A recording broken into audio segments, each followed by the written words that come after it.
Hello everyone, welcome back to my channel.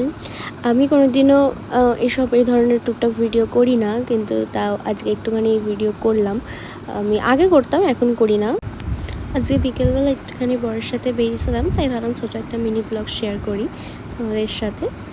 তো যারা যারা কৃষ্ণনগর থাকো তারা অবশ্যই এই রাস্তাটা দেখে যারা চিনতে পারবে তারা অবশ্যই আমাকে কিন্তু কমেন্ট করে জানিও যে এই রাস্তাটা। আর অবশ্যই এই দোকানটা যেটা আমি দেখালাম এটাও কিন্তু অবশ্যই আমাকে কিন্তু কমেন্ট করে জানিও যারা চিনবে।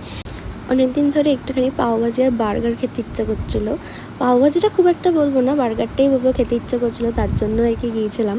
তো এখানে বার্গারটা খুব ভালো করে। দোকানটা হয়তো দেখতে একটুখানি ছোট, হয়তো একটু অন্যরকম রাস্তার ধারের দোকান, বাট এখানকার খাবারের কোয়ালিটি আর টেস্ট কিন্তু জাস্ট অসাধারণ। তোমরা ডেকোরেশনটাও দেখতে পাচ্ছ, দেখো কত সুন্দর। এটা বাঁশ দিয়ে ছোটোখাটো ডেকোরেশন করে, লাইট দিয়ে, বেড়া দিয়ে আর কি এটা ডেকোরেশন করে দোকানটা করা। দোকানটা খুবই ভালো। এখানে আমরা আমাদের খাবারের অর্ডার দিয়ে একটুখানি বসে বসে আমি আবার একটু ভিডিও করছিলাম। আমি আমার বরকে আবার কি বলছিলাম, আমার বর আবার টুক করে একটুখানি হাত নেড়ে দিল। ওই ক্যামেরার সামনে একদমই অভ্যস্ত নয় আর কি। আমি ভিডিও করছিলাম। তোমাদের এখানে মেনু কার্ডটা আমি ছোটো করে আর কি দেখিয়ে দিলাম। আর এখানে দেখো বলতে বলতে আমার বার্গার চলে এসেছে, বার্গার রেডি। আর তার সাথে এখন একটা ক্যাম্পা দিয়েছে গরমের জন্য, এটা আগে ছিল না বাট এখন দিয়েছে।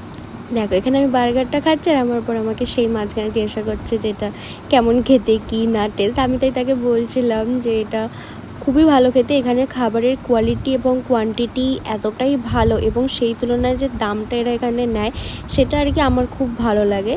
তো এখানে টেস্টটাও খুব ভালো, যার কারণে আমি খেতে আসি। অন্য জায়গায় বার্গারও খেয়েছি, বাট এটা আমার নিজের বেসিক্যালি আমার নিজের পার্সোনালি এটা খুব পছন্দ। দাম আর কোয়ালিটি অনুযায়ী যে দামটা ওরা নেয় আর সেই অনুযায়ী কোয়ান্টিটি এবং টেস্টটা আমার কাছে সবথেকে বড় ম্যাটার করে। দামের আগে আমার কাছে টেস্টটা এখানে জাস্ট অসাধারণ করে। আমার তো খুব ভালো লাগে, যার জন্য আমি একবার না এখানে বারবার যেতে পছন্দ করি। আমি তাই বরকে বলছিলাম যে তুমি একবার টেস্ট করে দেখো, কিন্তু সে বললো খাবে না। আমি তাই বলছিলাম যে এখানে একটা ক্যাম্পাও দিয়েছিল, তোমাকে আমি আগেও বললাম তোমাদেরকে যে একটা ক্যাম্পা দিয়েছিল, আমি সেটাই আর কি দেখাচ্ছিলাম।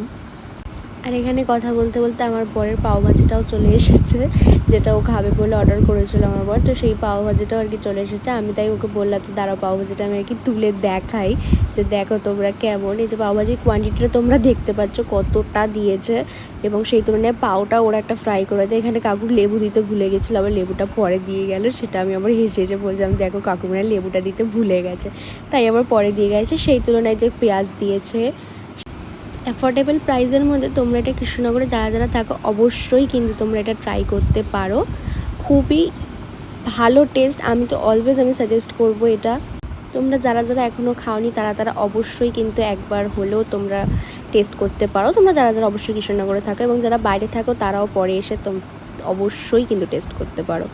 আমাদের পাওভাজি আর বার্গারের সাথে সাথে আরেকটা আইটেমও অর্ডার দেওয়া ছিল। তো কাকু সেটা আমাদের রেডি ছিল না, তো কাকু সেটাই আর কি রেডি করছিল। আমি তাই জিজ্ঞাসা করছিলাম কাকুকে কী দাও এগুলো। কাকু তাই আমাকে বলছিল আমরা একটা চিকেনের একটা স্ন্যাক্স অর্ডার দিয়েছিলাম, চিকেন পকোড়া বা চিকেন এই টাইপের। কাকু সেটা আর কি এখানে বানাচ্ছিল, এটা রেডি ছিল না, পুরো ব্যাটারটা আর কি রেডি ছিল না, বাকি সব কিছু রেডি ছিল। তো সেটাই আর কি কাকু করছিল। আমি তাই কাকুর কাছে একটু ভিডিও করে বললাম বলো তো তুমি এটা কী দিয়ে বানাও, তোমার রেসিপিটা বলো, এত কেন সুন্দর টেস্ট হয়। তো কাকু সেটা আর কি বলছিল। এই যে বলতে বলতে এটাই আমাদের অর্ডার ছিল, তো সেটা আর কি চলে এসেছে। তারপর খাওয়া দাওয়া কমপ্লিট করে আমরা বাড়ির পথে রওনা দিলাম। তোমাদের যার ভিডিওটা ভালো লাগবে অবশ্যই কিন্তু লাইক, কমেন্ট আর শেয়ার করে দিও। তো আজকের ব্লগটা এখানেই এন্ড করছি, দেখা হবে নেক্সট ব্লগে, টাটা।